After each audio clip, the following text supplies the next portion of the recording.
Okay, so we are live. And I want to check sound first.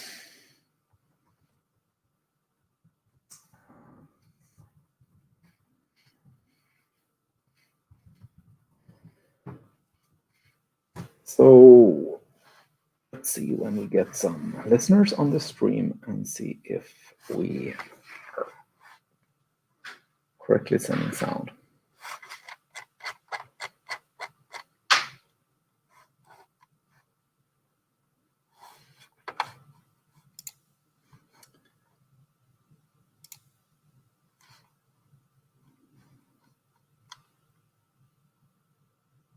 Awesome.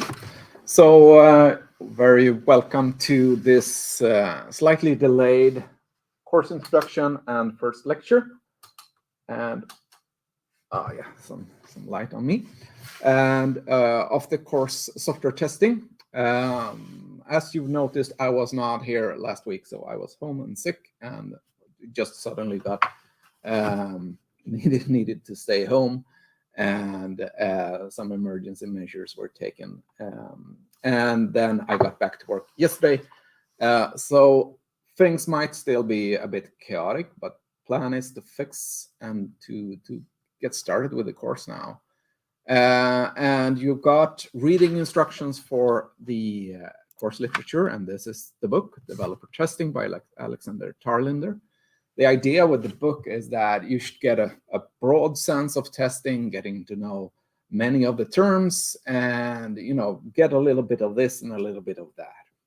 We also have a second book called Test-Driven Development by Example by Kent Beck, and this is for, and we say it's an optional book. This is for the people the students that would like to dive deeper into unit testing and to, really get good at this.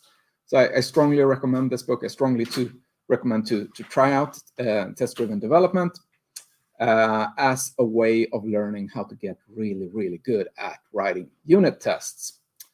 Even if this book is a bit aged, it is easy to read book. It's a guide of the test-driven development methodology, or the low level of that. So, and what I've learned the last few years is that test-driven development is on its way back, since we are now, much reliant on very quick workflows, and we want to have unit tests covering a lot of our code.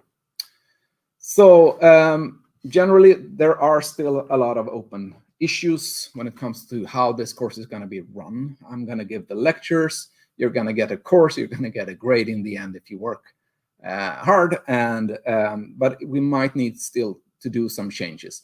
I have not updated the course homepage at all. I've just focused on getting on track, just making sure that we can have this first lecture. So I assume that things are going to change. Assume that also, but right now I want you to get reading the book, starting with the first assignment that you got from Tobias and that you should have in your GitLab account. So, and then we solve things further on. So previous year, it looked like this. We had 3 assignments and an exam. And the course goals are covered by these. Hard on that now. Don't wait until we give you a deadline. So you should start and get working on this right now.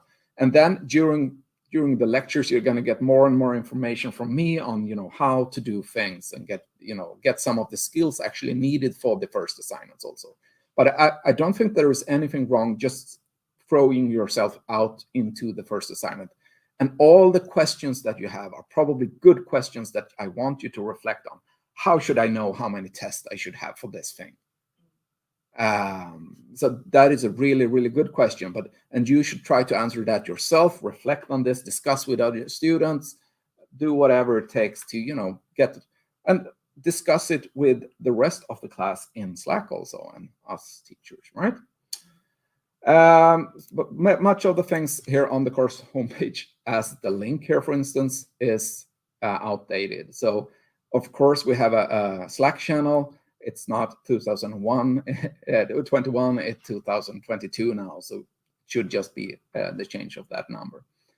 The preferred, we should communicate through that Slack channel. That is how we should discuss things. We are on 2 campuses, and we are online students, so we should communicate there, and you should ask your questions there. And I've already seen really good questions there. So and we in order to have a successful communication in that channel, we need to be kind, we need to be answer each other's questions, and I've already seen really good examples of that, so that makes me happy.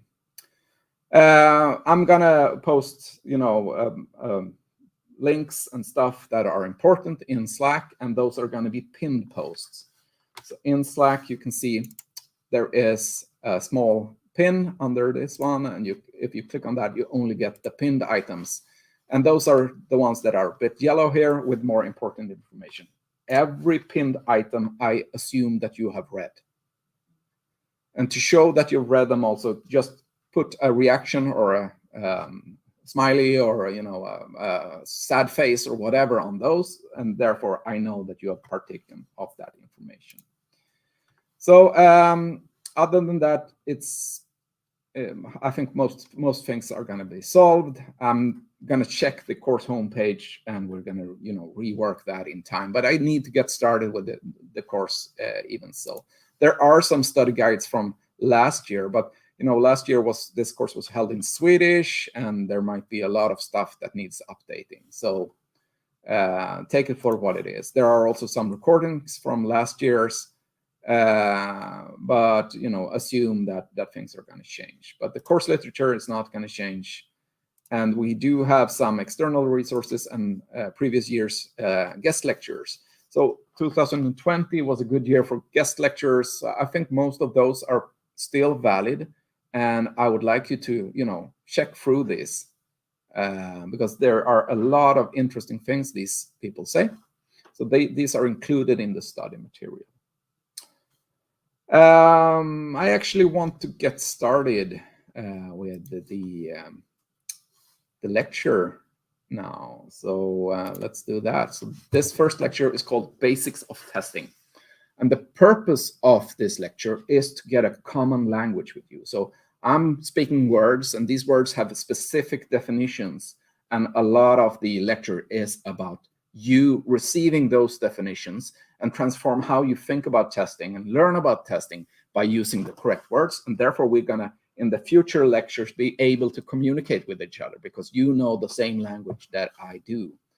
So does it even work is the subtitle of this. So the content here is, get a vocabulary, lots of definitions. I've marked a lot of different words, and I want you to know all these words. I've divided it up into different parts, and some parts we need to, handle tomorrow during the lecture. But we see how far we can get through this lecture. So this is a game that me and Tobias Olsson developed, I think, many years ago now. And this was a breakout clone game, and we worked on it for I think it was like 2 years or something like that. It was our first professional product that we produced in our company. It was called Time Breaker, and it was called Time because you were traveling through time, and it was called Breaker because you destroyed things. And you control this little figure down here, this little robo guy, and you were bouncing this ball against bricks, and the bricks would break, and then bonuses would fall down, and you were catching the ball. And if you missed the ball and it fell somewhere in the bottom of the screen, you lost, right? So perhaps you played such a game, a breakout clone, or Arkanoid, are famous ones. And this was, we did it in 3D. There had been few breakout clones in 3D at the time, so we tried to do that. Essentially, we learned as we went. We had some previous experience in game programming, but when we did this, we also realized that okay, we need to carefully test this project before we release it, because at that point we didn't have Steam. There were no automated updates of stuff. We didn't have like Android store, which you could send an update. It was a one-shot. Either it worked or it crashed at the customers. If it crashed at the customers, that was not a good thing, right? You could not fix that problem. You would lose that customer. It was also the shareware time, so people were downloading demos, and then if they thought the demo was fun and not crashing, then they perhaps bought the product, right? If they liked it enough. So so the incentive was that it should not crash. It should really work at the customer's computer. And we did not have the customer's computer, but we had a couple of computers, and one of those computers said bang. And this is called blue screen of death, which means that the computer has crashed, or the operating system Windows has crashed in a way that it could not recover from. This is usually, due to problems where one program does something it should not do, and our game did this. So we could play the game, and then it crashed. It only did that on one of our computers, though. And I updated the computer's graphics driver, and the bug disappeared. Did that solve our problem? Was that the bug fix to update the driver? For us, it was, but not for the customer. It turned out that this particular bug was only coming up when you had a specific graphics card, an Intel graphics card that was, shipped on the motherboard of those, and it was only coming up with a specific driver for that card. The problem was that when customers got their computers, that driver was installed, and most customers of such a game as this one don't know how to update their driver, because at that time you needed to download drivers from Intel. That didn't happen like automatically in Windows. So this was what our customers would see, and that wouldn't be a big problem if the driver and the graphics card was, very rare, very uncommon. But it was like 30% of the market, which meant that 30% of our customers would get this. That would mean, if you're selling stuff in the States, we would get sued, because we would destroy their computers. Sometimes when this happens, things are not stored. If they were working on some documents, maybe that is not stored in the background. So this was a serious problem. And we needed to find the problems. We needed to test the software. And I, started the software. The bug happened sometimes. Sometimes it didn't happen. Like 30% of the time, it didn't happen. And then I tried to, what part of this is actually what part of my code makes this happen? And eventually, after 6 months of debugging, perhaps it was even longer, this was pretty painful also, because sometimes my computer did not recover from this. I needed to reinstall the computer. So after 6 months of debugging, I fixed this. I found this. I worked with the Intel engineers also just to get to understand this. But and then I eventually found a solution that, if you load a lot of these textures, and these are textures, the image that you use to put on the screen, so that the sources, essentially JPEGs, or GIFs or whatever you use, PNGs, I think we use. You load those into memory, but then you need to use them one at a time instead of using everyone at the same time, because of something called lazy loading. And when I solved it after 6 months of working, and then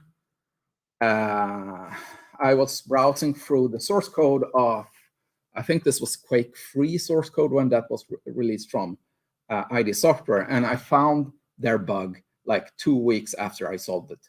They knew about the fix, and I've just marked it here. For the specific graphics card, it was in their source code. That felt like, ironic. Okay, so what can we learn from this? We can learn a lot about testing, because bug, so to speak, was maybe not in my code. It was in their code, right? It was in the Intel driver code of this particular graphics card.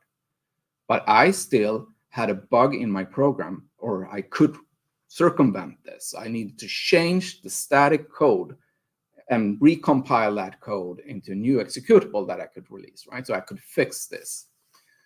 In order to find and understand this bug, I needed to pinpoint the exact position in the code that produced this blue screen of death, right? And I also needed to understand. So I ran the program, which means that I dynamically start the program and then, interact with the program. And that is testing. And I get feedback from the program. It either crashes or didn't crash. That is feedback. So testing is to show that a program does what it is intended to do and to discover defects, preferably before it's put into use. So what it is intended to do, for instance, in a game, it's not intended to crash, right? It should not crash. It's sort of a specification, right? It should not destroy anyone's computer. So how do we know what a thing is intended to do? Yeah, we should read the requirements, or we should, imagine the needs of the customers.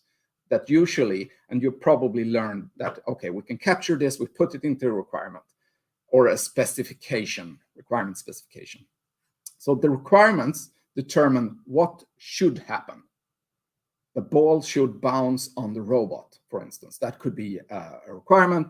And then we start the program, we bounce the ball on the robot. If it bounces, then it's okay. If it doesn't bounce, then it's not okay, right? Show that a program does means that we run the program. I could not have found this particular crash bug without running it. If I just read the source code, the source code was correct, right? It was actually not in my source code that the problem was. It was just that I didn't have this, fix. And when I show that a program does, I need to run the program, and then I get an actual behavior. So the requirement specifies an expected behavior, what we want, right? And then we get an actual behavior. And the actual word here is actually important, and I want you to remember that. So we get an actual behavior. This is what happened. Something we expected did not happen, for instance. And then we discover defects, and that means that we need to compare the actual and the expected behavior. And in the case of crashing, that was super easy, because if it's blue screen, yes, then it crashed. If it's the game, then it didn't crash, right? But not all cases are like that. So think of a ball, and the ball is bouncing. And for a game to be fun, it also needs to be a little bit unpredictable. So when the ball bounced on the robot, we added a small, randomness to the ball, just to get it a bit more fun. Because a key requirement of a game is to make it fun, right? To make it exciting. Oh, God damn, it bounced on the edge of the table, whatever. And then it bounces in an unpredictable way.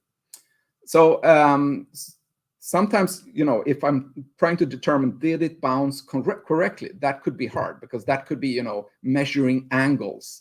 And imagine, putting a ruler on the screen and trying to measure an angle of a bouncing ball during a game is running. It's not easy to see, right? And we have an example of that. So, but we compare the actual and expected behavior. If it's the same, yes, the test succeeded. If it's not the same, the test failed. You've probably heard all of these things before, right? Then we have test cases that capture this process. It captures it in a way so that we can run these test cases again, or we can say to someone, I have done this and it got this result. So if I have a bug, I have run this test, it produced a bug, you need to fix this. I can give that test case to a programmer, and they can run the program again, and they can, discover the same behavior, the same actual behavior, see for themselves that it was not the same as the expected behavior, and then decide, okay, I need to debug this in some way, right? A good way, a good assignment for a programmer. So testing does check conformance of a system to its requirements or its specification. And conformance means that they agree, right? The system or the program agrees with the requirements. I'm using the word system here because a program is not only the source code. It's not only one executable. It can be many executables. It could also be the configuration of the program, right? It could be the data of the program. So, for instance, normal web applications have, they are using APIs. So those APIs are included in the systems. They are using databases, perhaps for storage. They have a server-side application. They have a client-side application. All these things together are the system, right? So, and the data in the database is also part of the system. Okay. If I do this, if I check this conformance, we call that verification. We're going to talk more about that. We get confidence. Oh, the program works. So the problem that I had with our game was a problem of confidence. I was not confident that it would work for our customers' computers, right? I was not, if it crashed, 60 or 70% of the time on their computers, that would be really, really bad. My confidence was all-time low. I need to spend energy on this, right? And it was frustrating. I was feeling 6 months of debugging. Imagine, I hated that shit. I wanted to go do something else. So sometimes I took breaks, a month break from that. So 6 months was probably not, the time that I worked on it. Sometimes I took a break from it because it was tough. And I've learned through some of the interviews that I've done and perhaps these are also in the guest lectures, I'm not sure, that developers are actually leaving some projects or perhaps leaving their employment in one company to another company because they are not confident in the code they are working in. They don't feel confident enough. I cannot work in this code anymore. And it's often because the code is shit, and it's often shit because it's not tested enough. So they feel, I cannot be responsible for this shit because we are not confident. So this is super important. And actually, I'm pushing on this because many students forget about this on the exam. Okay. Confidence for us developers, but also for the customers. They have bought something, they should be confident that it works. If it's not confidence, we uncover problems, defects, or bugs in the implemented systems, right? Defects and bugs, yeah, we're coming to that. But I mean, you could encounter problems also. Like, it was not fun. If fun is a key requirement, we could find out, okay, this is not fun.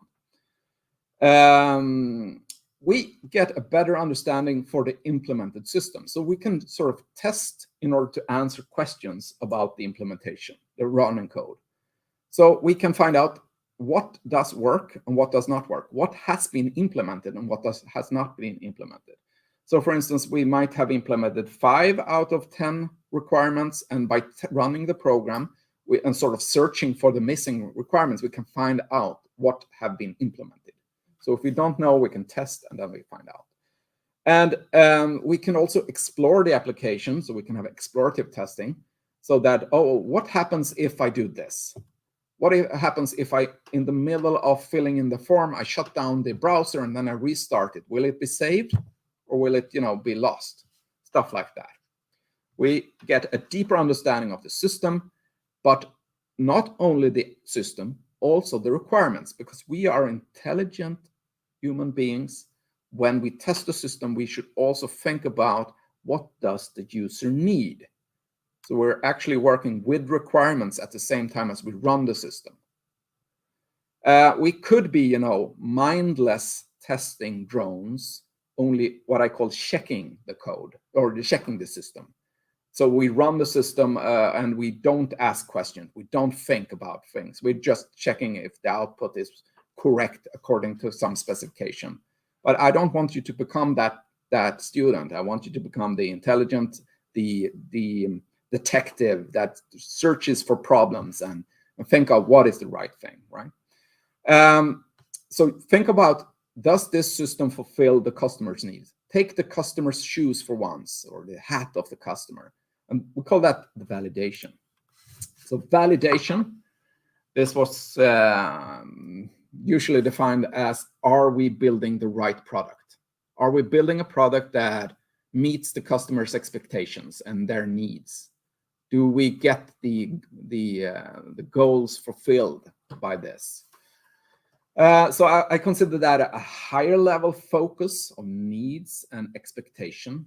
And I want you to take that choose once in a while. Sometimes you need to be more in the verification part, so you are more, conformist when checking between the requirements and the specifications. Sometimes you need to step back a bit and think of, is this a good system for this problem?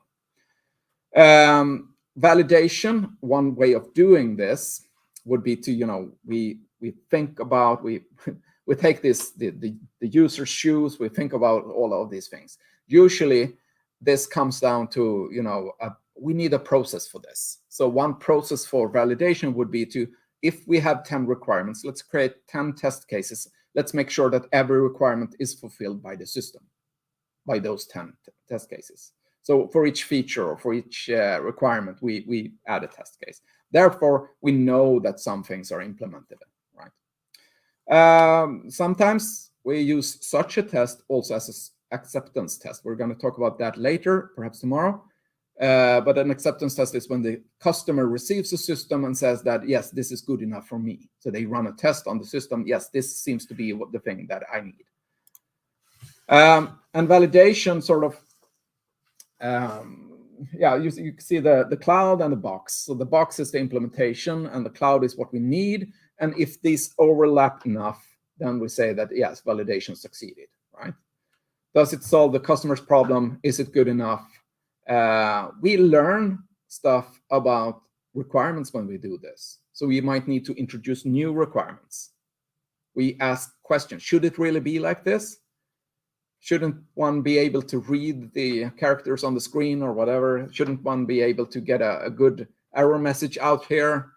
All of this stuff is discoveries from validation.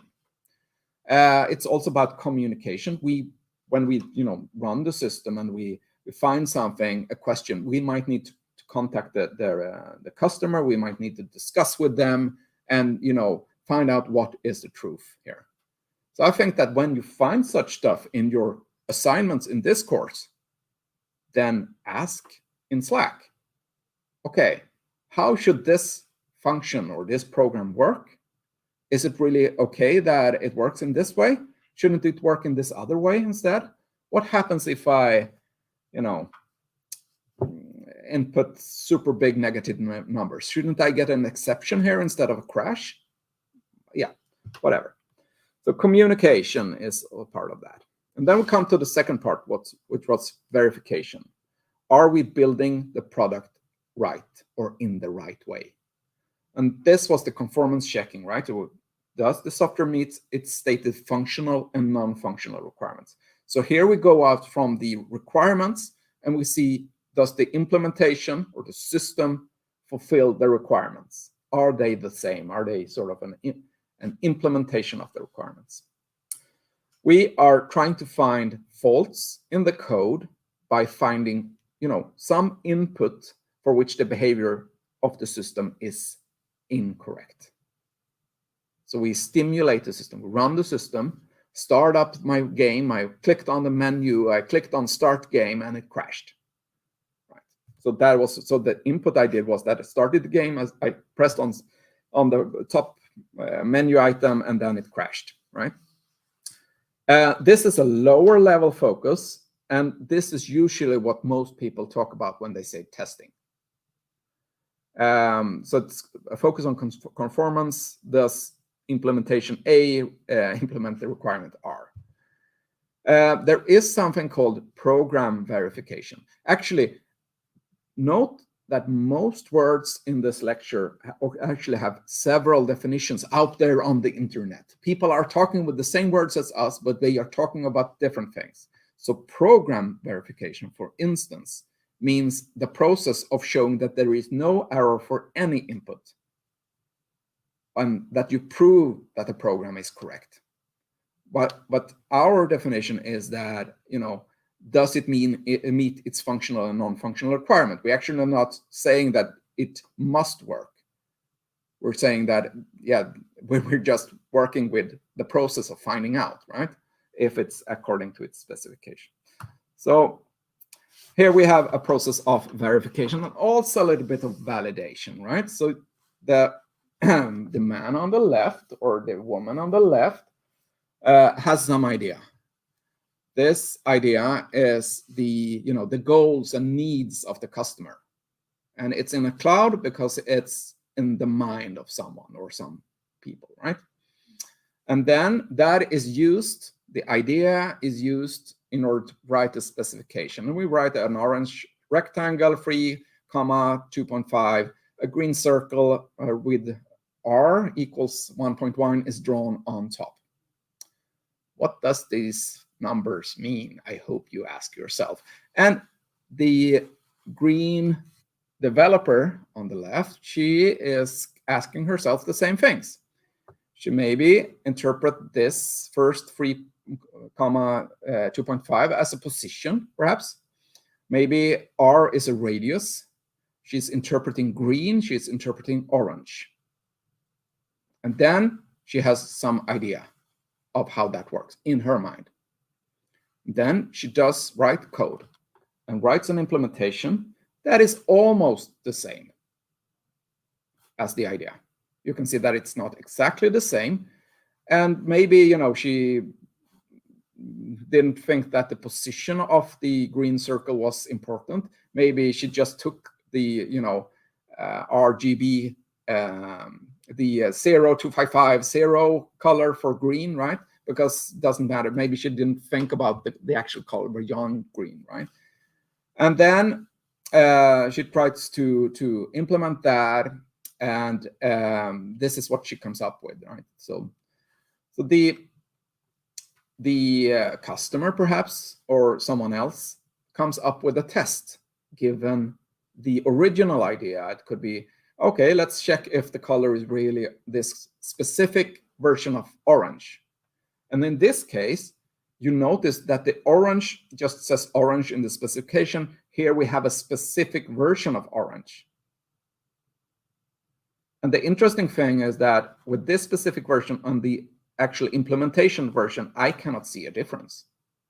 So it will pass the test probably, because I look at these two boxes, they look the same. We could do something like I put an image of this into Photoshop or something like that, and then I look at the numbers. That would be another way of processing this, right? So,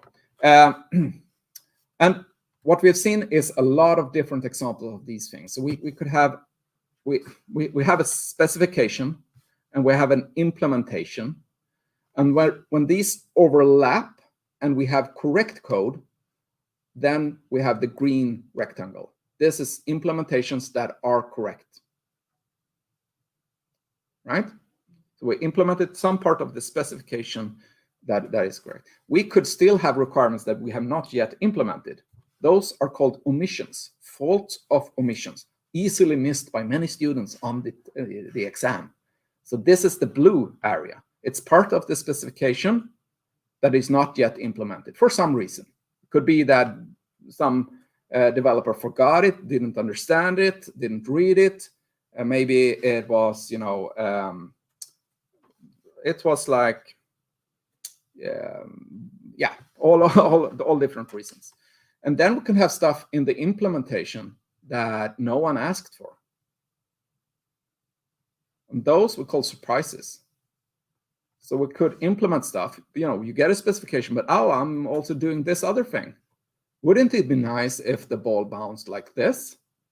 And no one puts that in the specification. Maybe it is in unwritten specification. So we could have a specification that is just in the head of some people, right? So we can have decided, yeah, the green ball should be like this. It should be on top, or it should be behind, or it should be above, and stuff like that. And then we could have differences in interpretation of the same requirement. Okay, so this is just, but if we have something in the specification that is not according to, if we have something in the implementation that is also in the specification, but these do not match, then we have faults, right?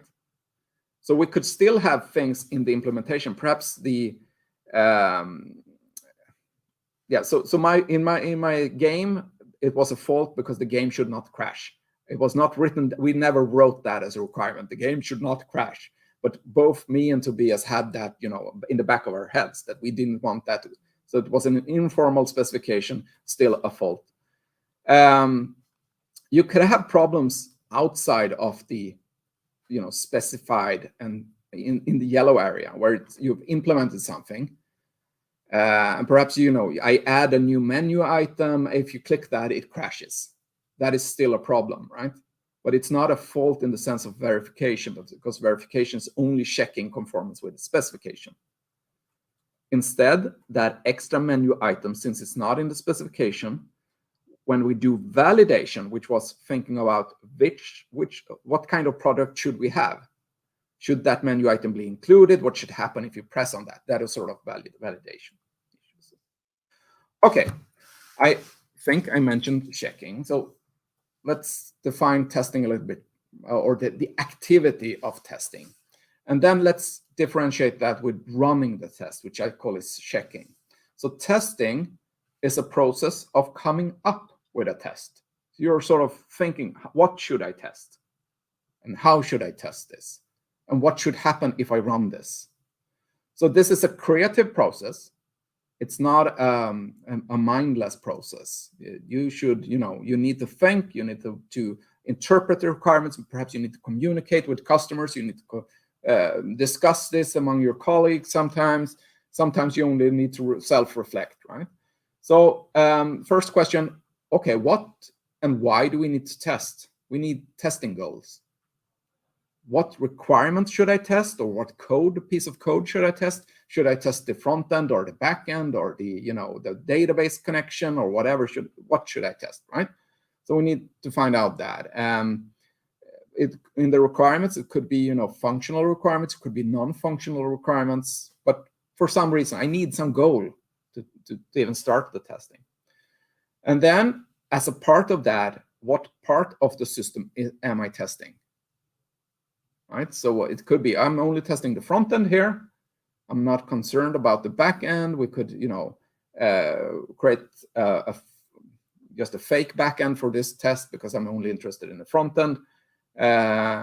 Or it could be that I'm only testing the back end and, you know, or an API or the database, whatever, or a specific function. You can say also that I'm only testing this function now, or I'm only testing this class, or I'm only testing these two classes together, or I'm only testing this module. Whatever you're testing, whatever you're focused on, we call that system under test. Sometimes there are several you know, definitions for this. Sometimes they call a method under test, something like that. But I call everything system under test. And usually, I think it's just me being lazy, but I call that system under test. So when you see the characters SUT, that means system under test. That means that this is the thing that I'm testing. So if you're testing a specific method and that method is on a class, then you create an object of that class. I would call that object the system under test, and I will call the specific method under test on that object. And then you need some input. And this could be, you know, mouse movements. It could be writing in you know, in some console. It could be, you know, inputting values in a database. It could be starting up a program. It could be everything that you do that the tester needs to do. So that is the input. It could be a sequence of things, and I'm going to say that we want specific input, which means that it should not be unclear what to do, and it should not have if statements in it. It should not be if this happens, do that. If this other thing happens, do that. It should be do this, do then do that, then do the third thing. right? So it's a list of exact things that we do. And then we'll look at the expected behavior. So we need to understand what should happen. If we do this input, what should happen? If the ball is bouncing on the robot, what should happen? We need to have something to expect. If I press this button, what should happen? If I click on this menu item, what should happen? If I mark this text, I press Control B, what should happen? And you find out that by reading the requirements, really. Or you have some kind of internal model of how the program or game or whatever you're doing should work, and you find out this is what happens. And this should also be specific, at least. And I'm pressing on this specific thing. At least if you want this to be easy for you, you can have if statements in your test cases, but then it's not a good test case because it's not easy to run. It requires more of the tester. So the other action, I call that checking. Checking is when you run a test. So you execute the test and you check the output. So you enter the input. That could be starting the application, clicking on the menu item, and then you check the output, the actual output, and then you compare the actual with the expected. So if I do this manually, like I did many times with our games, after a while, it gets very, even if I liked the breakout clone games, I, after a while, hated our game. I didn't find that enjoyable anymore because I ran it for days and days, right? Just to test it. So it was not exciting, was not fun anymore because I knew everything in it, and I was just testing. It was just an activity. So it became boring, and if I'm bored, I'm not doing a good job. And the reason that I'm bored is because I'm doing something that is repetitive, and that is also, not challenging enough for my brain. So my brain wants to take a vacation and think about other things, and then I'm not doing a good job.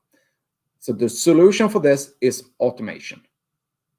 And the reason that you want to have specific input and specific expected behavior or specific output is to be able to automate. So when you create automated unit tests, you put specific input and you want to expect specific output from it. Okay, conclusion for the first part is that testing is to come up with ways to exercise a system. When exercise, it's testing methodology, or another way of saying running the system, with the aim of finding faults. We need to run the system because testing is a dynamic activity. It's not a static activity, even though some quality requirements, like if we have a quality requirement that all codes should be linted, then we can use a static testing tool, a linter, in order to run that on our code, and we can find that out. But what I usually call testing is the dynamic thing. We run the program or a specific method, and then we check and compare. And then we do checking, which is entering input and compares the expected behavior to the actual behavior. We had validation. That was more goal-directed, higher level, right?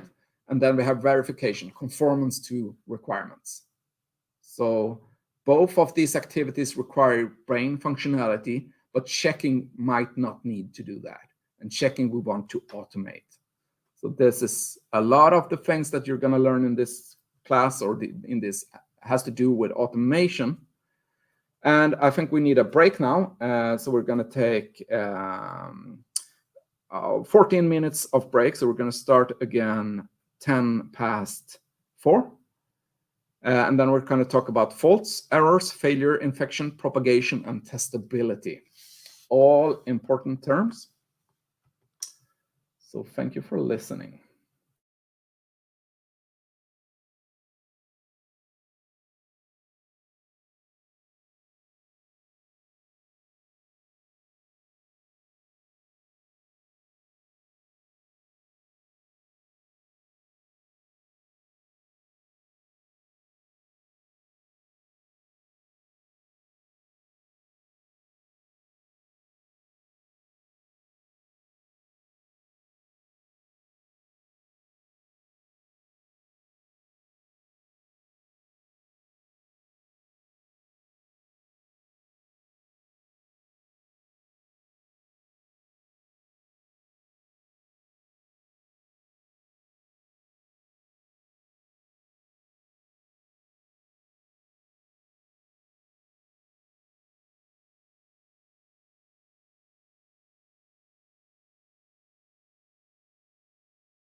So I get in the break now, I get a question if it's Java that is going to be the language for the entire course, and it's not going to be the language for the entire course. It's going to be the language for the first assignment.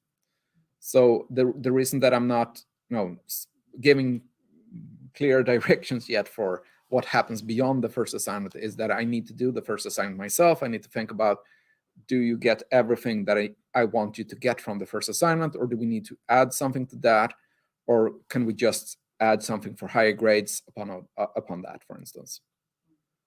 Because we also need to be able to grade you on these. So I have some pondering to do, and I need to just go through the first assignment myself and think about these things. So really good input is if you write in the Slack chat when you're thinking about different things about the first assignment. Since it's a new assignment, we need to discuss it also. You maybe don't want to reveal solutions, but you're very welcome to discuss it and the kind of questions that show up when you are doing this. So you should get started with this for everyone's sake. Okay, so let's continue with the lecture on faults, errors, failure, infection, and propagation and testability. So a fault is what we normally call a bug. So fault is a static flaw in a program code or state.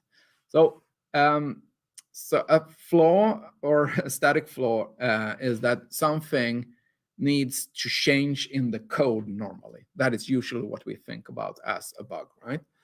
The original bug is on the right-hand side. Let's make that a little bit bigger. You can see that is actually a moth that got stuck in one of the early computers. That at that time, computers were based on relays. So, and a relay is essentially an electrical switch with a magnetic lock. So this is a 0 and this is a 1, and these are two cables more or less. And then you have a magnet that shuts the switch, right?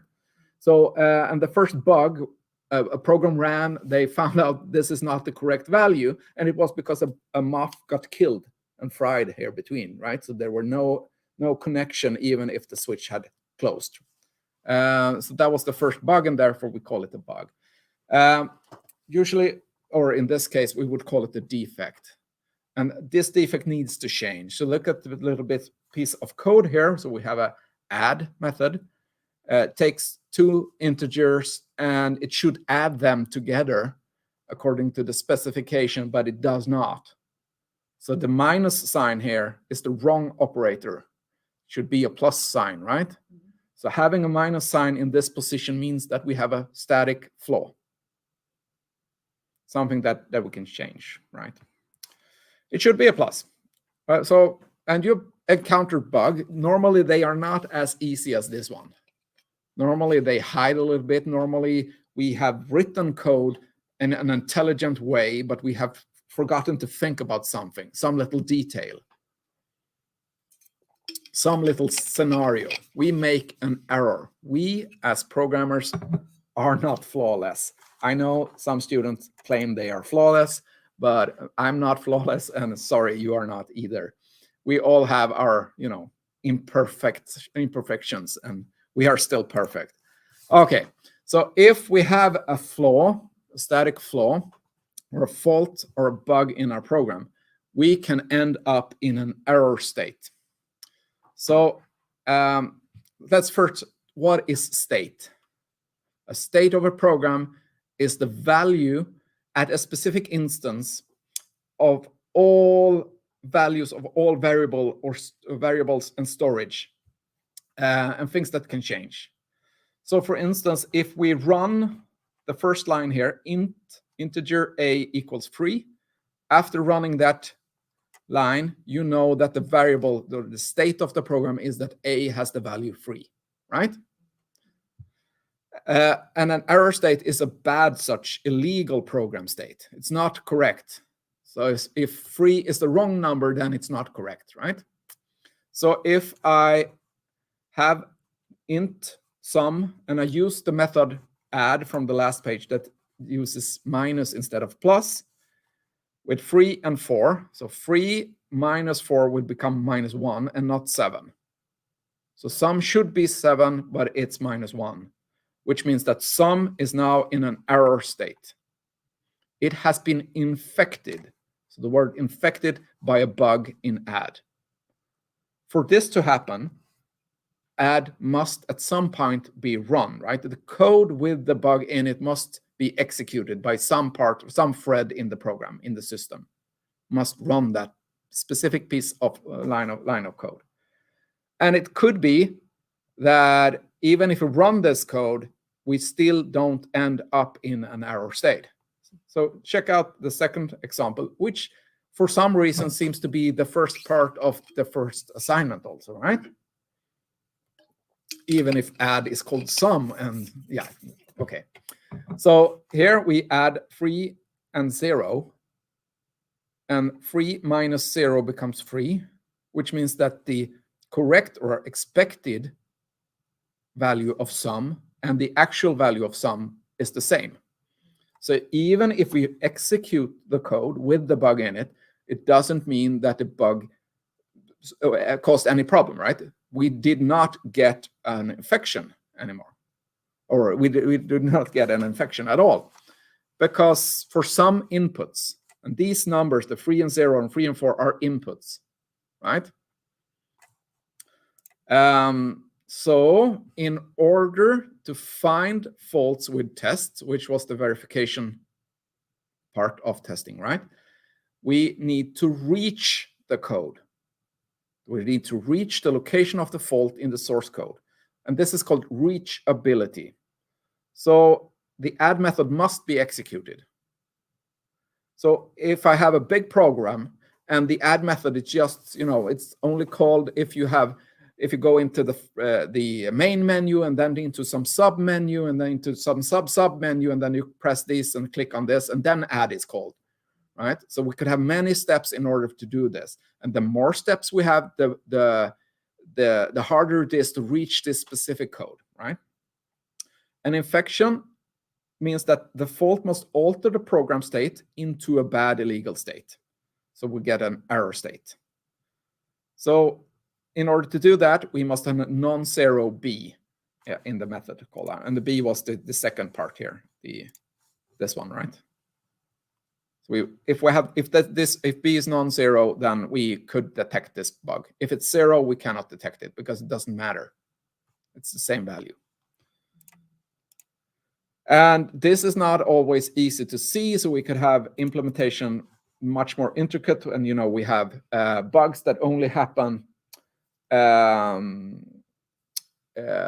for very specific input, for instance. So this is part of the testing problem. Så är det en infection att felet finns fast inte så tydligt som att 0. Okay, so an infection means that the fault has caused an illegal program state or an error state. In order for us to be able to detect that illegal program state, we need to propagate the sum value to something that is shown on the screen or that is happening on, for some user or for some part of the system. So, if we don't do anything with sum here, or with this sum, if we don't do anything with this one, nothing will happen. No one will be able to detect that add is wrong, right? And it won't matter to anyone either because no one detects it. So in order for this to be a problem, it needs, or to be detected, I would say, it needs to surface at some point. Many systems are, very locked in, just happening inside some computer, and many error states are never discovered, because we cannot see the difference. Some only look like a specific version of orange, and we cannot see the difference between that version of orange and some other kind of orange, right? But it needs to propagate. So the sum perhaps needs to be used in some other calculation, and that is used in some other calculation, and then it shows up in some spreadsheet hours at some point.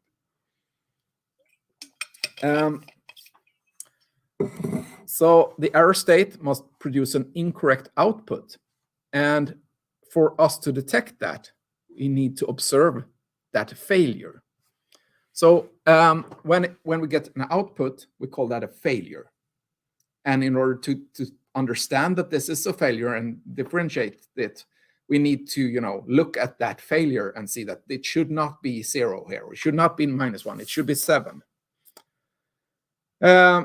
So a failure is an observable incorrect behavior of a program as a result of an error state. And yeah, I've already said these things. I should show them this slide before. As you can see, this different shades of orange is not very easy to distinguish for us. For a computer, it's super easy, right? In testing, we want observable failures to have high testability.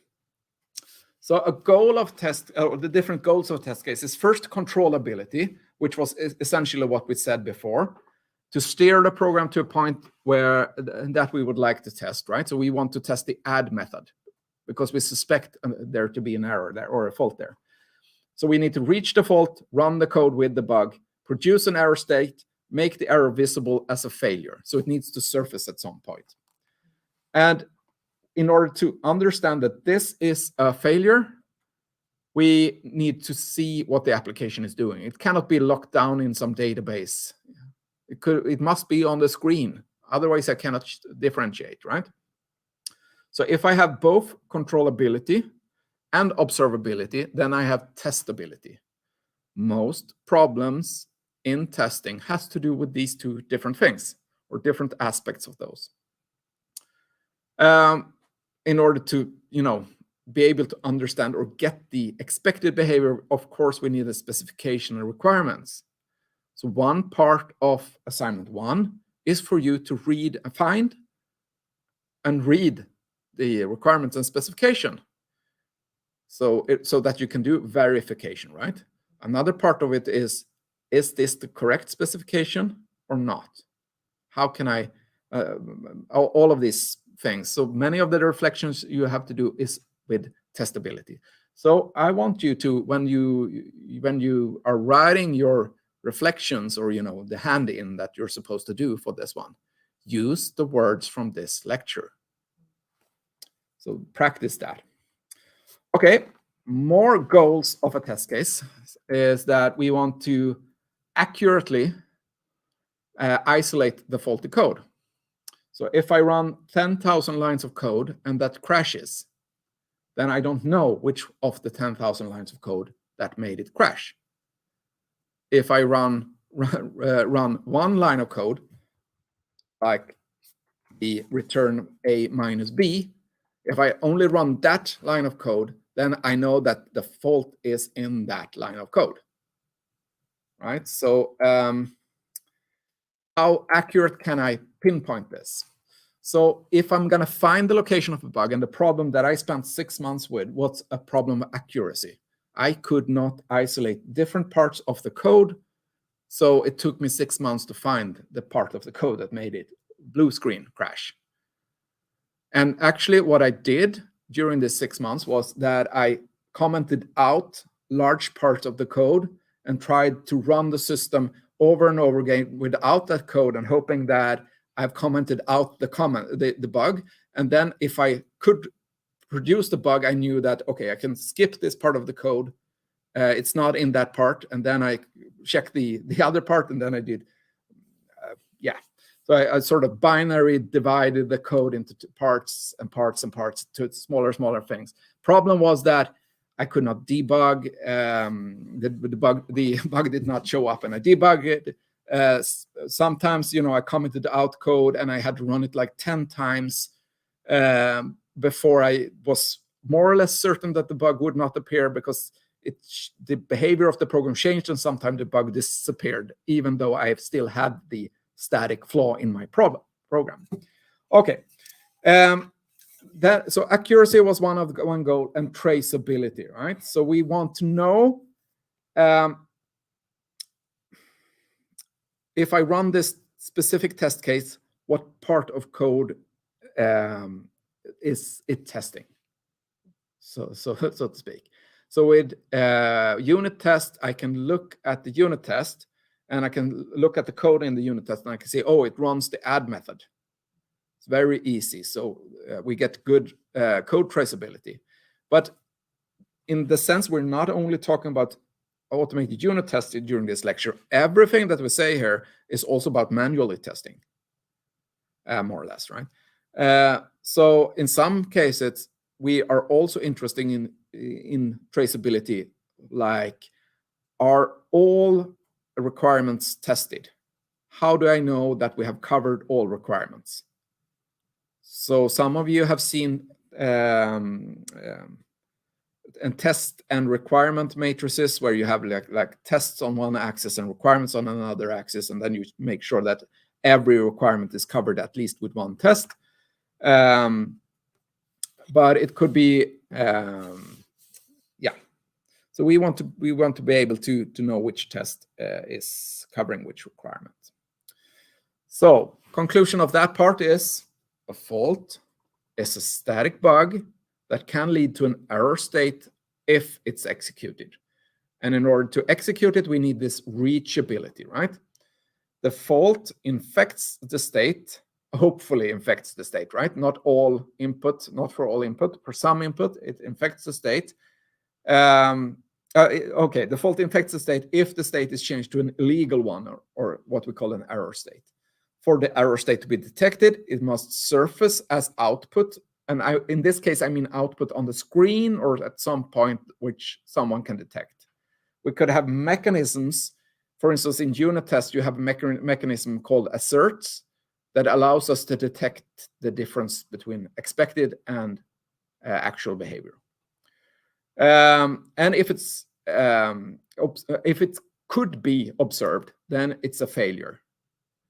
If it's observed, then it's an observed failure. So it could surface, like you run the test, even let's say unit test, you run the test, but you don't look at the result.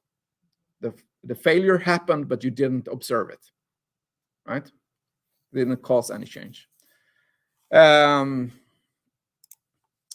Yes, and there are so many definitions here. Hopefully, I mean, most of these are not super hard, so but it could still be tough to listen to, of course. So I think you've seen test cases before. So this is a little bit of PHP code. I mean, this course is not really about a specific programming language. It's not about JUnit. It's about testing frameworks. It's about testing language independent. And in this case, we have some system under test. It's a bit of PHP code. It looks wonky with this dollar signs, but it's actually just x minus y. Then we could have a test case. So we have some input 3 and 2. We would expect the addition of those two to be 5. We run the system under test, which means the method we want to run. We call that with these inputs. We get an actual value, right? Then we have some mechanism to compare the actual value with the expected one.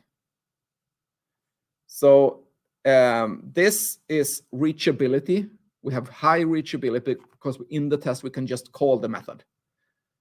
For many methods, in many code bases, this is not easy. It sounds weird when I say it, right? But there is code that you cannot easily start up. Like the main method in Java could be hard to start. For some cases, perhaps you need to start up a database first before you run that main method. Perhaps you need to have an API running on some other server. Perhaps you need internet access. But there are all these requirements for code, right? And accuracy is not as easy as always either. Some cases you don't have access to the code. You need to, talk to this code through an API. There is no public method that you can call. You need to call. Or maybe the method is private and you need to, figure out ways of reaching it, right? But this if statement here is this is the failure mechanism, right? So that we can see if this is failure. And then we have an observable output. It works, or when it doesn't show it works, it actually doesn't work, right? So if these are not the same, no output will be shown, which means as a tester running this specific test case, I need to remember that, right? So this was sort of a stupid test case. I mean, you would use asserts instead. There are many different frameworks for creating test cases. This is JavaScript. And then we have Java. I think this is the version before yours. It looks a little bit different now when you're going to test exceptions. And then here we have C#. And they can look a bit different, but essentially they are sort of doing the same thing. We're running code, and we're trying to run only the method that we're testing, and then we are asserting something. In the case of JavaScript, sometimes it does not say assert itself. It says expect to be, but it's actually sort of an assert, right? In this case, we expected a specific exception. In this case, we assert something. This can look different in different frameworks. And it's not as much a specific framework that I want you to learn in this course. I want you to understand how these frameworks work, what kind of options they give you that increases your testability of the code that you write. I also want you to learn, how can I change my code so that I get higher testability? How can I work in a way that would improve the testability of the project as a whole? Those things, because there will always be a new framework. In 5 years, the frameworks that you're working with now may be outdated. So when you think about the things that you're learning in this course, try to go a step beyond the actual code that you're writing, the actual asserts, whatever the specific function is called. And then think of, what am I doing here? Okay, so the components of a test case, and these actually work even if we don't have unit test, if we have a manual test also. So the test case components are these, and usually students fail on that part of the exam also. So look at this slide again. So you need something to test the system under test. Perhaps the add method is tested, or the backend, or a specific method in the background. Then you have explicit or specific input. So values for input X and input Y. We need those numbers, not a number, a specific number. So in this case, we had 3 and 2. Those are your inputs, not an integer or something like that. And then you have expected output or behavior. What we expect the system under test to output when we exercise it. And it was 5 in the PHP here. So we have the expected value. And then when we run the test, we get an actual output or actual behavior. In the case here, the actual was stored in the variable called actual. And then we need to be able to observe that somehow. So, and we can sometimes observe wrongly, like the orange, right? It could be that we have the wrong code, but we cannot see that. For instance, I mean, the orange is just one example, but for instance, you could have a mathematical expression and you get a wrong round off error, right?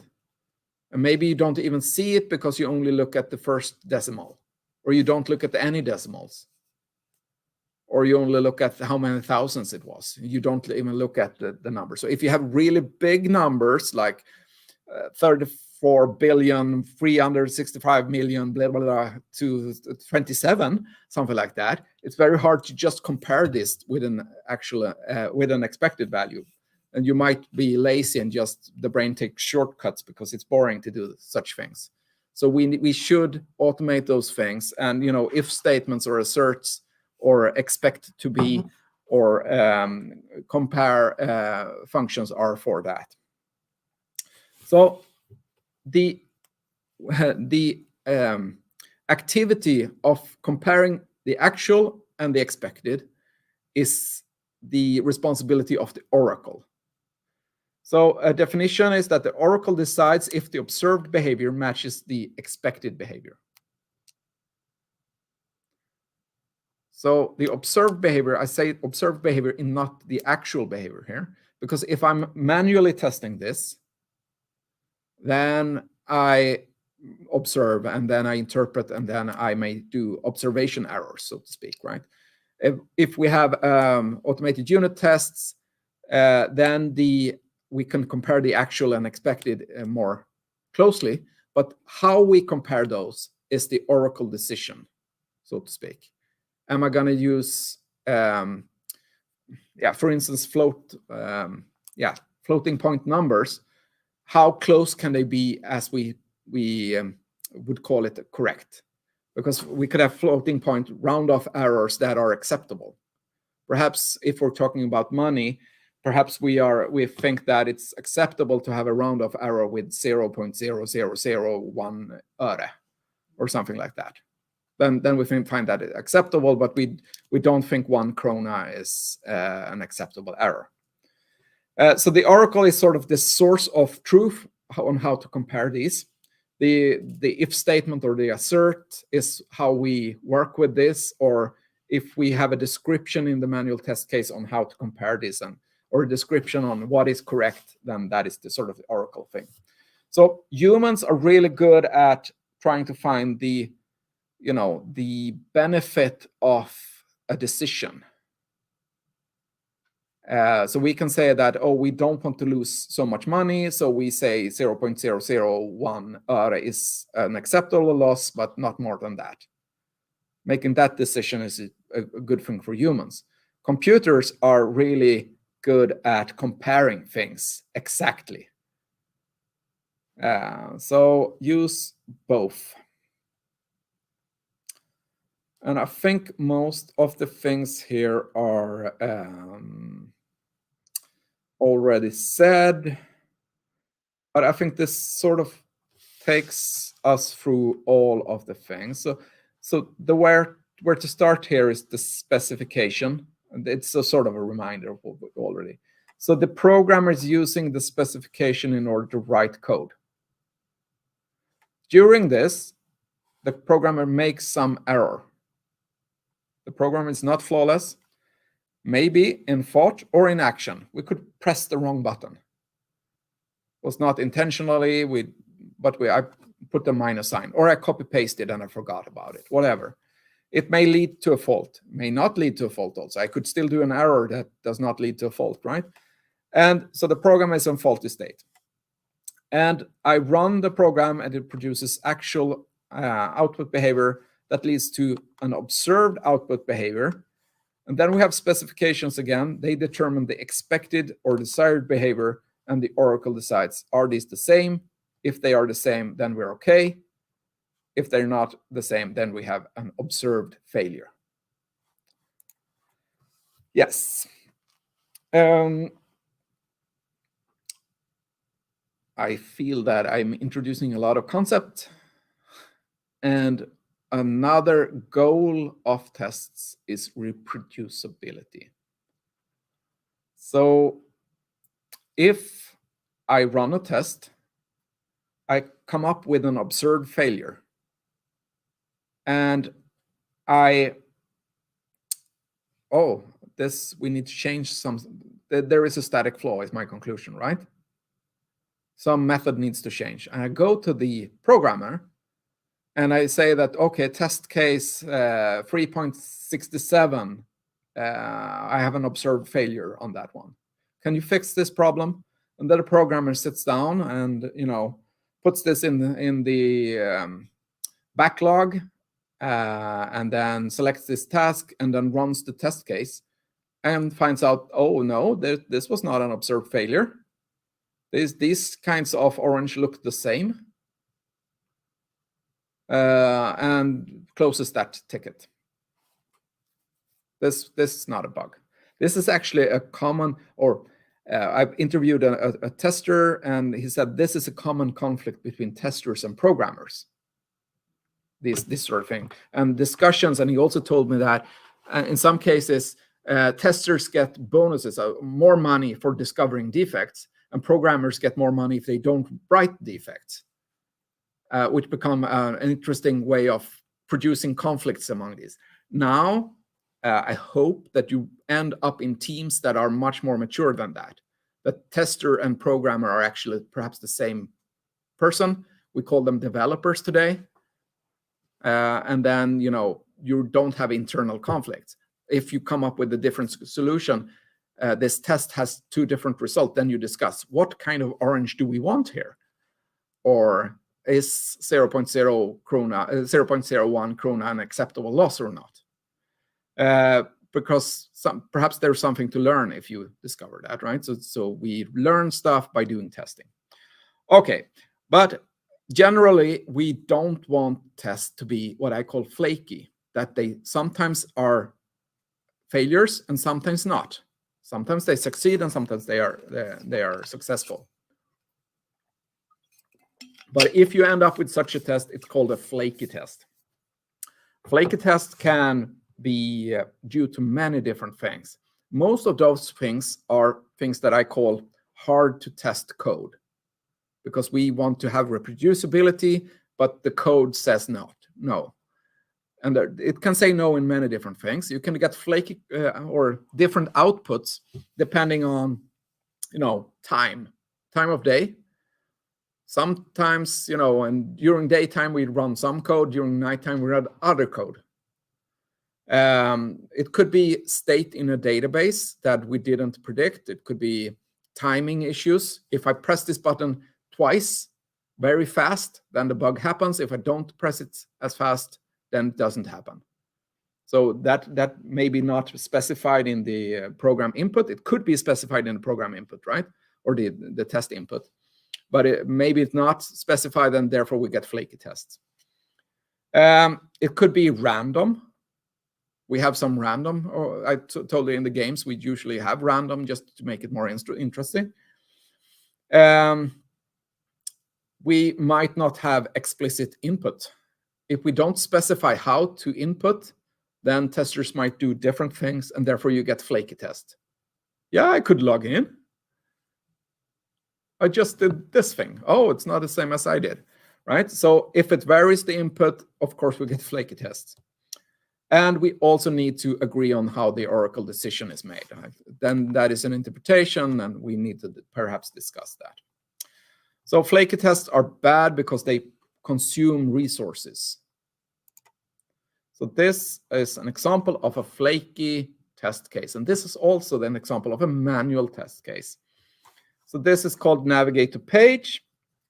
It says that navigation to page is shown. It should show date is like this: day of week, the day of month as text, and year in 4 digits. The time is hour, minutes, seconds, and then an example on the time format, right?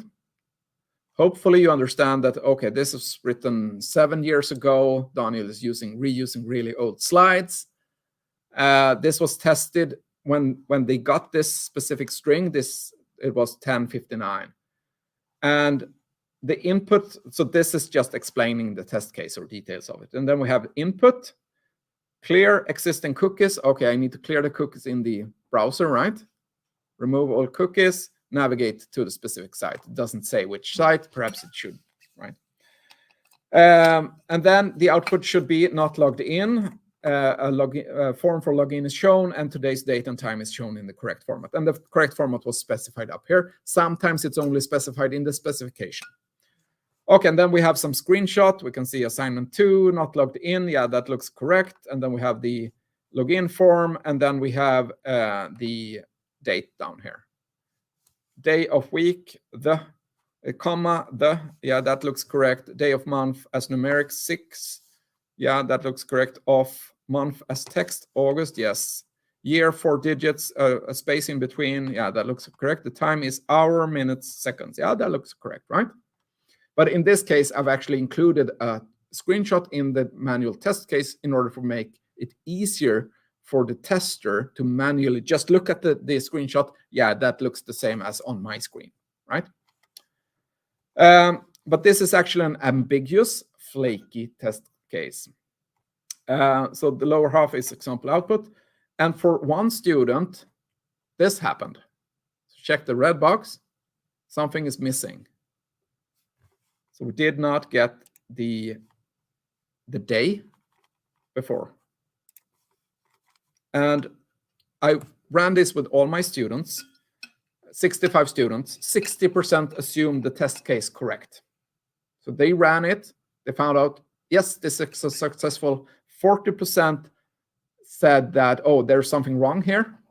And 1% found this was actually a bug.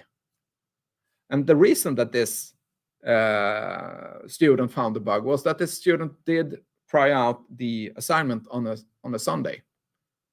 And the bug only happens on Sundays. So the timing or the time could be an input to this, right? So when you're doing system testing and you run something on the server, shit can happen.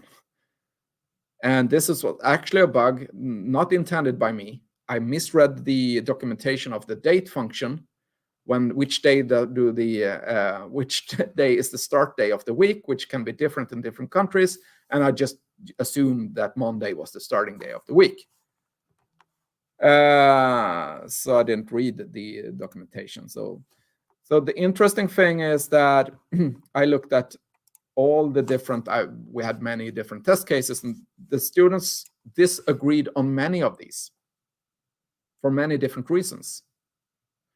So so this one, we can see that some says, 4 says that it doesn't fulfill, 56 says that it does.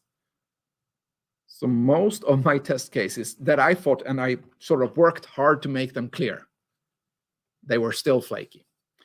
And the interesting thing is that even things that validation of HTML or CSS fulfills, 53 says, 10 says no.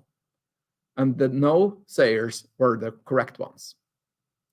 So I'm just assuming that a couple of students thought that test case 2.6 was boring, resourceful, would take too much resources to put the URL into the validator.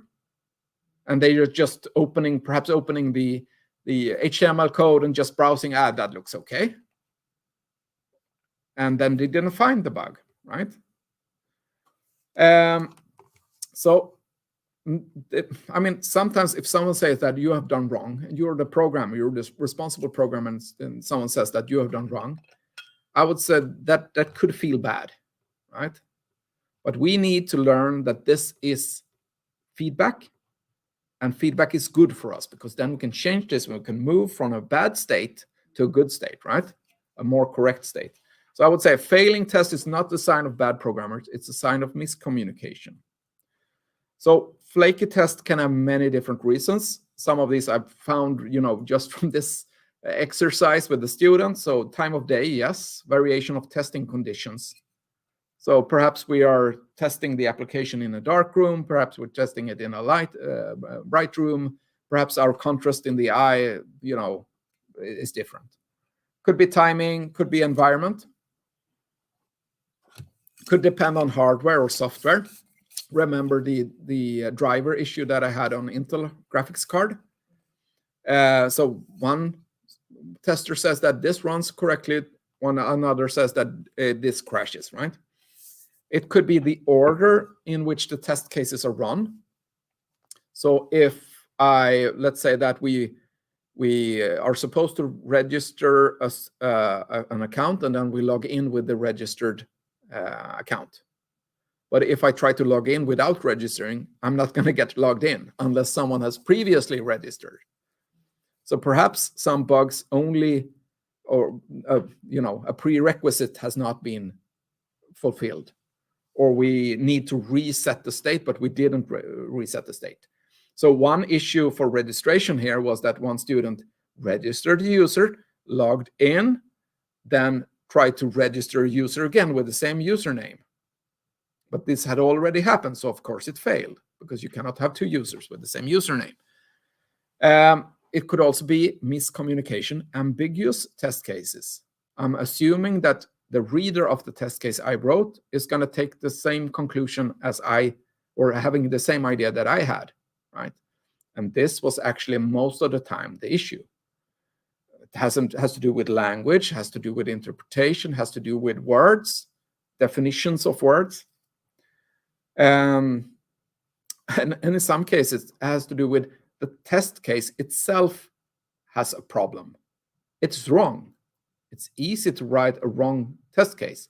And I sort of hope that you will discover this during the first assignment, because you need a mechanism to know if your test case is correct or not. You can do an assumption and say that, oh, even numbers or odd numbers, I don't remember which was, maybe 0 is an odd number. I have no idea. Is 0 even a number?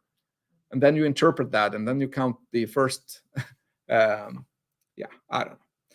So interpretations, and I think that next, I want to continue with the more definitions tomorrow in the next lecture, because I think that you have too many definitions here now. But so this, I've given the link to the slides. It might be a good idea to look at those closely before you hand in the first assignment, and also in the exam in the end of the course. I'm actually super happy to be back and lecturing, and I look forward to the rest of the course.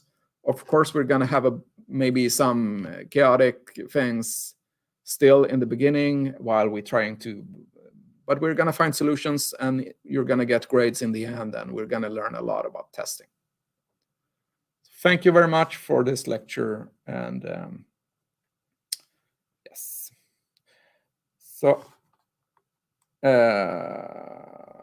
So both questions by Aliyah, I have a hard time answering those right now, because I want to investigate the first assignment part one carefully and understand that fully before I talk about assignment 1 part 2. So assignment 1 part 2 is going to be for higher grades, but it might be that I want to include more things, so to speak, for every student. Even so this might change, and I might need some time to think about those things. So usually in the other parts of the assignments, then students can choose their programming language, and they can choose their testing framework, but they are also responsible for, that choice. So if they choose a language they don't know, then it's their problem. If they choose a testing framework that does not work, then it's the student's problem, right? And they also need to translate that, because me and the people who are gonna look at your code needs to, maybe learn the testing framework from you. So if you're choosing something besides Java, it might be that the me or someone else doesn't know it, right, or cannot interpret it. So so let's communicate about that when we have more information. But I'm thinking like that. Yesterday I prepared this lecture, and tomorrow I will have the second lecture, and then I will start with looking at assignment 1 myself. And on next week, I hopefully, get more into terms of things, and we find out. But it's good that you ask questions, because then I find out what do I need to find out. Great to be back. Happy testing. See you tomorrow. And I will post a link tomorrow for that lecture. Great. Okay. See you. Thank you for listening.